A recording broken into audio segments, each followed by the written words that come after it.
Lucy Meadows. On the warm summer morning of July 25, 1996, 31-year-old Yong Meadows made her way to the Rivergate Mall in Goodlettsville, Tennessee. She was there for a specific purpose: to sell handmade crafts at a flea market being held inside. With her was her 3-year-old daughter, Lucy, a bright-eyed little girl with a soft voice and shy smile. When Yong arrived, she found a parking spot outside the mall. She stepped out of the driver's seat, walked to the back, and opened the rear door to help Lucy out of her car seat. The little girl's small feet touched the pavement, and Yong turned her attention to the other side of the vehicle. She wanted to retrieve boxes of crafts she had packed in the passenger side for the market. But in the short span between releasing her daughter from the car and returning to the spot where she'd been standing, Lucy was gone. Yong looked around, calling her daughter's name at first in a calm, almost expectant tone. But when Lucy didn't answer, her calls became more frantic. She scanned the nearby cars, peered around the edges of the parking lot, and began pacing quickly back and forth. Realizing she could not find her child, Yong rushed into the mall and sought help from mall security. They immediately initiated a lockdown-style search, sweeping through hallways, shops, and storage areas. Officers also searched the parking lot and surrounding streets. Yet, despite these efforts, Lucy was nowhere to be found. In the weeks following the incident, the Goodlettsville Police Department threw nearly every available resource into the search. Detectives interviewed more than 100 people, including shoppers, employees, and people in nearby businesses. They followed up on tips, contacted families whose children bore a resemblance to Lucy, and meticulously reviewed surveillance footage from cameras overlooking the parking lot. However, the surveillance video offered little help. The angle and distance of the cameras were too far to capture meaningful details. What could be seen, however, was Yong Meadows herself, walking nervously around the lot, appearing to search for someone. Despite hundreds of hours of work, there was not a single solid clue pointing to where Lucy might be, or who might have taken her. With no credible sightings or physical evidence, investigators began to consider an unsettling possibility. Lucy's disappearance might not have been the work of a stranger. Yong Meadows was a Korean immigrant, recently separated from her husband, Tom Meadows. She had been living with another Korean woman named Hyun S. Dae, also known by the nickname Tammy. At first, Yong told police that she had looked away from Lucy for only a matter of seconds, just long enough to walk to the other side of the car and grab her crafts. But after a couple of weeks, Yong revised her account. This time, she admitted she may have been occupied for 10 to 15 minutes before realizing Lucy was gone. For investigators, this was not a small detail. It was a game-changing revelation.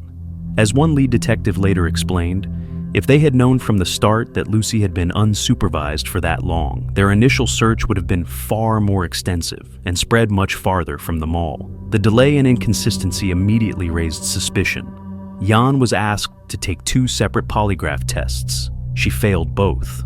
Afterward, she became less cooperative with law enforcement, declining to answer certain questions and avoiding extended interviews.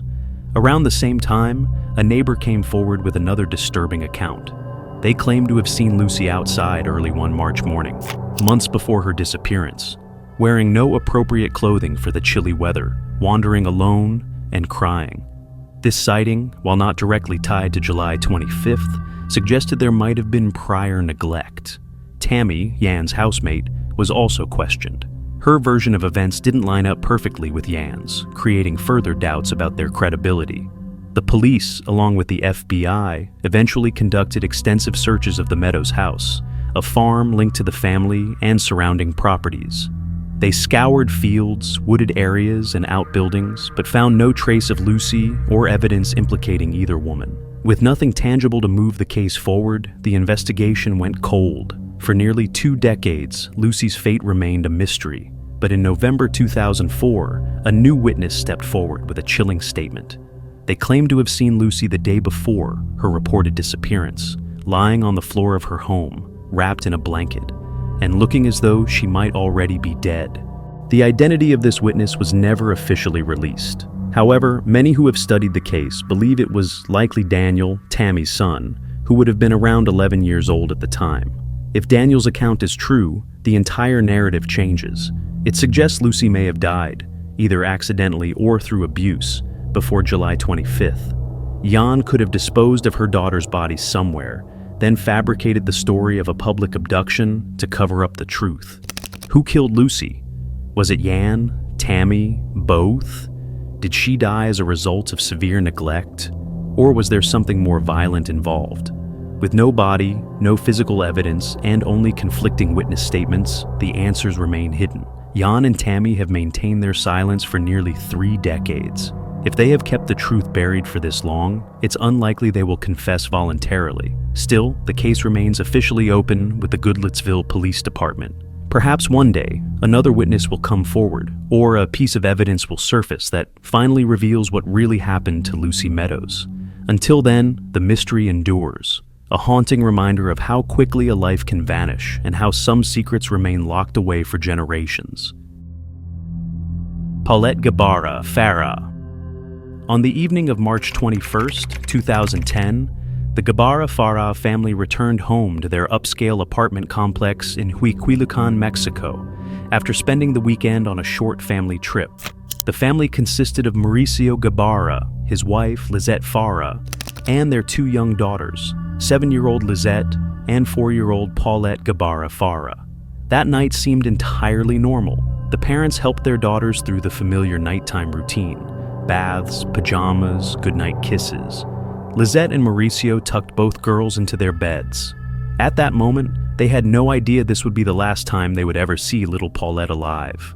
At sunrise, the family's nanny, Erica Casimiro, entered Paulette's bedroom, as she did every morning. She expected to find the 4-year-old still sleeping. Instead, she was met with an empty bed. Confused, Erica began to search the room, pulling back blankets, checking under the bed, inside the closet, anywhere a child might hide during a game. But Paulette was nowhere to be found. What made this especially alarming was that Paulette had severe physical and speech disabilities. She had difficulty walking without assistance, could not run, and had limited ability to call out for help. Within minutes, the nanny was in a state of panic. She rushed to inform Lizette that her youngest daughter was missing. Lizette immediately contacted the authorities. Police arrived swiftly, understanding that in cases involving a disabled child, every passing minute was critical. But when investigators began searching the home, they were perplexed. There were no signs of forced entry. Given Paulette's condition, it was highly unlikely she could have left the apartment building on her own. Yet, there was no evidence that anyone had come in and taken her either. It was as though she had vanished into thin air. Realizing the urgency, the Attorney General's office quickly produced missing child posters detailing Paulette's condition. Her aunt, Arlette Farah, took to social media, posting Paulette's photo.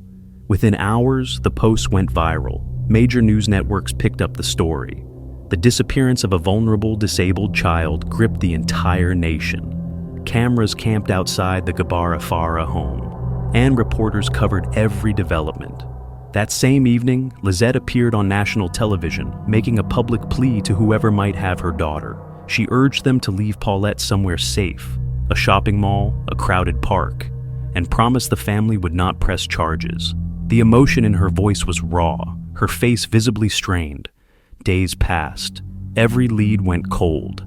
Then, on March 31st, in the very apartment that had been thoroughly searched multiple times, investigators made a chilling discovery. Paulette's lifeless body was found inside her own bedroom, wedged between the mattress and the footboard of her bed. She was wrapped in bed sheets, her small form hidden in such a way that, according to authorities, she had been there all along. The revelation stunned the public. How could multiple professional searches, even with trained cadaver dogs, have failed to find her? The official story claimed that Paulette had somehow shifted in her sleep, fallen headfirst into the narrow gap between the mattress and bed frame, and suffocated during the night. But this explanation immediately raised questions. If her body had truly been there for 9 days, how had no one noticed the overpowering odor of decomposition? How had guests slept in the same bed during that time, without detecting anything unusual? How had Lizette herself sat on that very bed during an interview without realizing? One detail stood out. A YouTube commenter who had once discovered a body described the smell as inescapable, saying it clung to everything and could not be ignored.